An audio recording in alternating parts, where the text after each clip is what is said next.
Atenção! Começa agora uma teleaula de Ciências do Ensino Fundamental. Você vai assistir a teleaula de número 27. Bons estudos!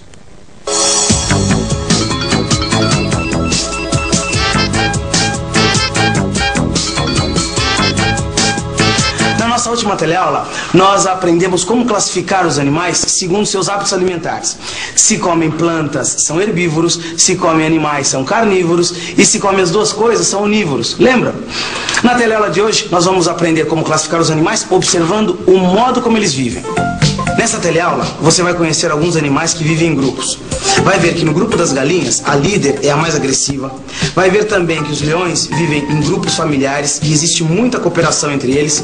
E vai conhecer ainda uma das sociedades mais perfeitas da natureza, um formigueiro. A nossa teleaula está começando agora. Oi? Ô, gente, desculpa o atraso, viu? Mas hoje o meu dia começou com a maior confusão. Ah, é? A Rita, minha irmã, me ligou muito nervosa, sabe? Tudo por causa da Rosa, minha prima, que foi passar uns dias lá no sítio dela. É? O que ela aprontou, hein? Eu não acredito o que ela fez. Ela fez canja da galinha preferida da minha irmã. Quando a Rita ficou sabendo, foi um bate-boca feio. Ô, Roberto, essa história está muito enrolada. Fica calmo e conta a história direito. Bom, a Rosa, minha prima, foi passar uns dias lá no sítio da Rita, minha irmã. Ela adora cuidar das galinhas. Aí, todos os dias, ela chamava as galinhas para dar comida. Era a maior confusão. Todas as galinhas queriam comer ao mesmo tempo. Daí a Rosa percebeu que uma galinha sempre chegava antes das outras. Ia comendo tudo que encontrava pela frente e distribuindo bicadas em todas as outras galinhas que também tentavam pegar a comida. A Rosa ficou com pena das galinhas machucadas. Sei lá, achou que podia dar bicheira, daí não teve dúvida. Escolheu a galinha que a minha irmã cuida desde pintinho pra canja. Quer dizer então que a tua prima Rosa acabou papando a galinha preferida da Rita? A Rosa e a família toda, olha. A própria Rita mandou 2 pratos de canja, aí você sabia que era a galinha dela. Nossa! Mas olha, viver em grupo não é nada fácil, não. Até entre a gente, né? Acontece tanta briga entre irmãos, parentes, não é verdade? É, colegas de trabalho. É, que dirá entre os animais, né? O pior é que não adiantou nada, viu? Apareceu uma outra galinha que tá dando bicada nas outras. Ah, mas é isso mesmo. Olha, quer ver? As galinhas, como os outros espécies de animais, elas vivem em grupos. Todo grupo precisa ter um líder. Nas galinhas, a líder é a mais corajosa, a mais forte, a mais agressiva, que bica todas as outras. Essa liderança é conquistada através de muitas disputas e muitas bicadas. As vencedoras vão alcançando os mais altos níveis na hierarquia do galinheiro. Ah, então por isso, dias depois, tinha outra galinha liderando, bicando todas as outras. É, isso aí. Quando uma galinha líder morre ou perde a liderança quando ela é desafiada, vem outra galinha e toma o posto. Sabe que agora que você tá falando, eu tô me lembrando de uma cena que eu e meu sobrinho vimos lá no zoológico. A gente deu sorte, pegou o pessoal do zoológico alimentando os bichos. Quando o tratador jogava ração, as aves vinham todas agitadas. Nossa, maior confusão. Mas sempre tinha uma na frente que se sobressaía do grupo, que bicava todas as outras e comia mais. Olha, eu jamais ia imaginar que essa atitude é sinal de força e liderança. A hierarquia nesses grupos se estabelece na base da disputa. Mas nem todos os animais que vivem em grupo têm uma disputa assim tão intensa. Tem várias espécies onde tem muita cooperação entre os membros do grupo. É, os elefantes, as zebras, o leão. Ah, então, o leão, que é o rei dos animais. É um bom exemplo. Eles vivem basicamente em família. Sabe o que você tá falando aí? Eu tô me lembrando que os leões ficam todos juntinhos mesmo. Só que eu não sabia que eles eram todos da mesma família, não. As leoas são geralmente irmãs, primas ou até mesmo mães e filhas. Os machos, sempre em menor número, também são irmãos. O parentesco entre os animais do grupo é grande. Olha só que interessante. Os filhotes dos leões são cuidados por qualquer fêmea do grupo. E às vezes eles são amamentados por uma fêmea que nem seja sua mãe. Ah, não é mãe, mas deve ser um parente bem próximo, né? Aliás, quem vê aquele bichão daquele tamanho, nem imagina que eles sejam tão generosos entre si, não é? Aqui, ó. Obrigado, Maria. Eles agem em grupo até na hora de caçar. E ao contrário das galinhas, todos os componentes do grupo têm direito à comida, mesmo sem ter participado da caçada. O que mais me surpreende no comportamento de um grupo de leões é a estratégia de caça. Os leões se alimentam de animais bem maiores do que eles. Búfalos, zebras Evidentemente que o leão é bem menor e dificilmente conseguiria capturar sozinho um búfalo ou uma zebra. Então o que eles fazem?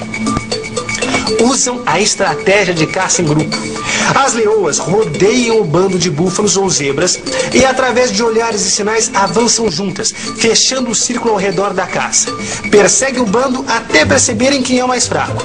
Só então dão o bote, derrubando a presa. Seguram a presa até que o leão morda o pescoço do animal, matando o pobre coitado. Só então todo o grupo de leões pode se banquetear. Em termos de organização de grupo, a gente pode dizer que os leões são mais avançados que as galinhas? De certa forma, sim, Alberto, porque essa cooperação acaba ajudando o grupo a sobreviver melhor, né? Nossa, que legal, uma sociedade perfeita. Você tá achando a sociedade dos leões perfeita? Imagina quando você conhecer melhor o interior de um formigueiro. Nossa, é difícil a convivência dentro da peraí, família. deixa eu ver. Imagina só, em pais, irmãos, sogros. Primas. Que dirá num formigueiro que tem milhões de componentes, né, na família. Deve ser a maior confusão, hein? Não, aí que você se engana. Quer ver? Num formigueiro, cada um tem sua função. E cumpre essa função religiosamente. Tudo funciona perfeitamente. Num formigueiro, todas as formigas são irmãs, filhas de uma única fêmea reprodutora, a rainha. Ela é bem maior do que as outras e só faz uma coisa o dia inteiro: põe ovos. A cada dia, ela põe milhares de ovos.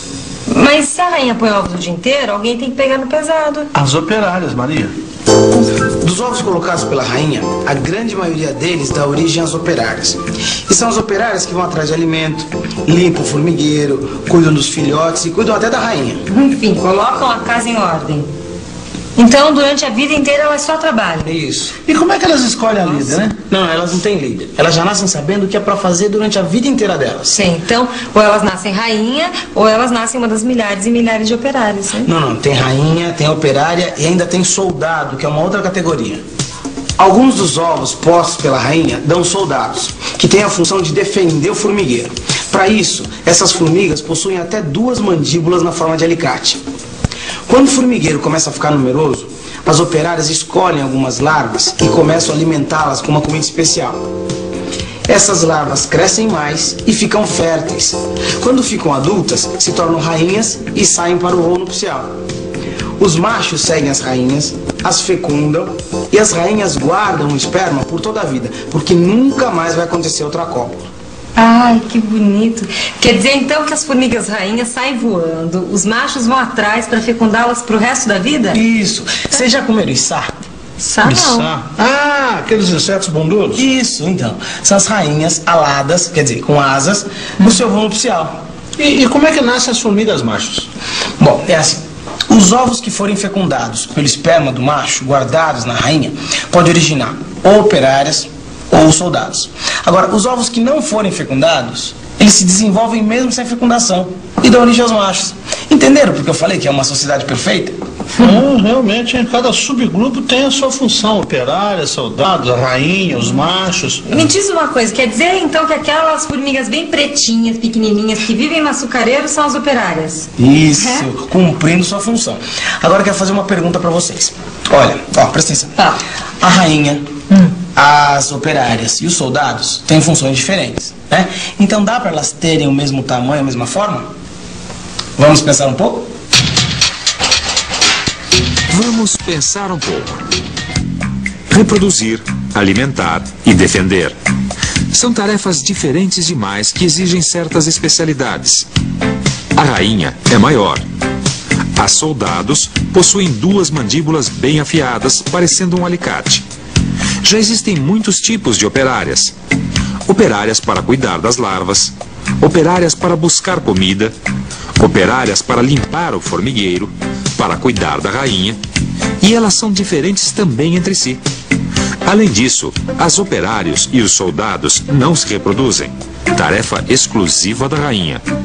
Como você viu, essa sociedade de animais é tão organizada que até parece um único indivíduo.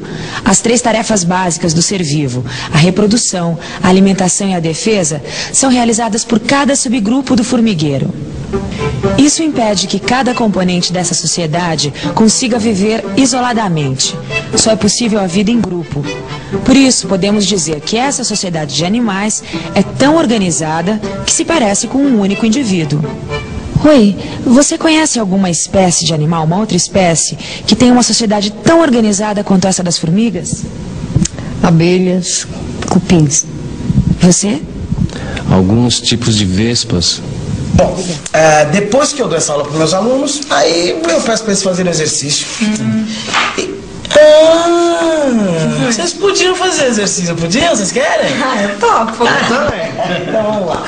Olha, então é o seguinte, escreva aqui nessa folha a diferença entre as organizações sociais das galinhas, dos leões e das formigas. Galinhas, leões e formigas. É isso que a gente falou hoje. E você, telealuno? Não quer tentar também? Vamos lá, é fácil.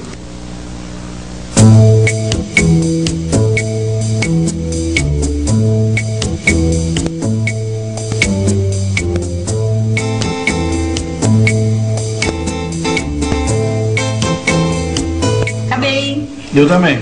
Bom, já que vocês acabaram juntos, mulheres primeiro. Tá, ó.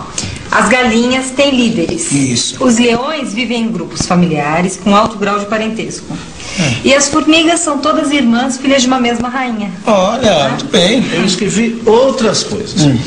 A hierarquia entre as galinhas é na base da agressividade. Entre os leões prevalece a cooperação. Certo. Entre as formigas, a divisão de tarefas. Mas olha só, se vocês fossem meus alunos, teriam tirado 10. E você, telealuno, acertou também? Aposto que sim, mas é sempre bom dar uma revisão, né? Vamos lá? E atenção, se liga aí que é hora da revisão. Na teleaula de hoje, nós aprendemos que algumas espécies de animais passam a sua vida em grupos. Vimos também que entre as galinhas existe uma hierarquia e que a líder é dominante sobre as demais. Aprendemos também que os leões vivem em grupos familiares com muita cooperação entre eles. E por último, conhecemos um formigueiro, onde todas as formigas são filhas de uma mesma rainha e já nascem sabendo qual a função que vão desempenhar durante toda a vida. Foi uma teleaula animal, vocês não acham? Estudem bastante e até a próxima. Tchau.